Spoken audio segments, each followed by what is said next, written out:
Hà Nội, thưa toàn thể các học sinh thân mến. Hôm nay là rất là vinh dự, câu lạc bộ cờ tướng của Đông Anh phối hợp cùng nhà trường chúng ta tổ chức chương trình rất là ngắn gọn nhưng đầy ý nghĩa. Đặc biệt qua phần trao thưởng của nhà trường thì tôi thấy rằng là sự quan tâm rất lớn của ban giám hiệu nhà trường đối với các học sinh có hoàn cảnh khó khăn, và cũng đặc biệt hơn chúng tôi thấy là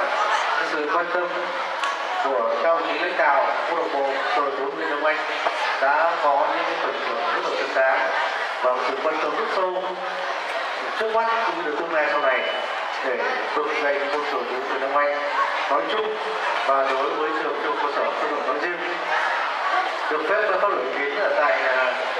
hội nghị này và tại khu vực này, nhà trường thì tôi trước tiên được xin thay mặt cho các đồng chí trong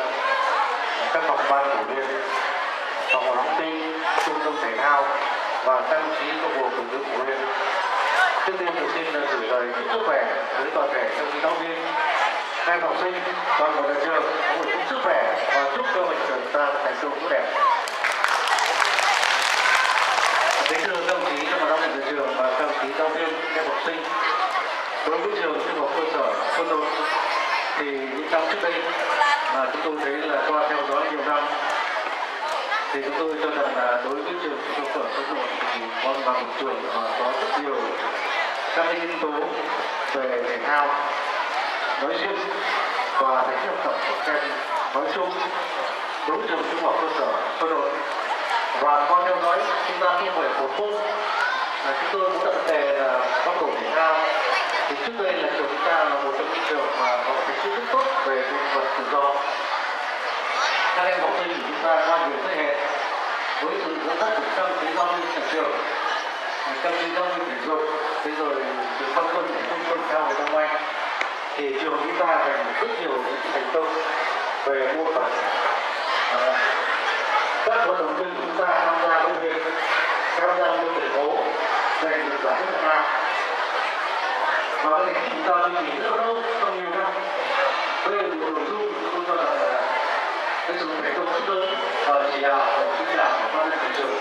các đồng chí giáo viên và đặc biệt là cứu những học sinh của trường chúng ta có một trường có năng lực rất tốt ở tất cả bộ môn nói chung và bộ môn vật nói riêng. Thế và đặc biệt trong năm gần đây qua theo dõi nắm bắt và qua cái chỉ đạo của ban giám hiệu nhà trường và cái sự hỗ trợ năng khiếu học sinh, đặc biệt là cái sự quan tâm chỉ đạo của các đồng chí các huấn luyện viên cờ tướng Đông Anh thì đến thời điểm này chúng ta có rất nhiều các cái yếu tố về cờ tướng. Đây là một cái tôi thấy là một cái xuất sắc của các em học sinh. Thế chính vì vậy mà cái định hướng, cái sự ý tưởng xây dựng ý tưởng của câu lạc bộ cờ tướng Đông Anh thì chúng tôi rằng đây là một cái nội dung rất là tốt. Hôm nay thì với nhắc ý như vậy thì câu lạc bộ cờ tướng có một chút quà nho nhỏ tới các em học sinh có hoàn cảnh hơi đặc biệt, và qua nội dung này thì chúng tôi rất mong rằng là tất cả các em học sinh chúng ta sẽ có những nội dung tiếp theo cố gắng học tập và phấn đấu làm sao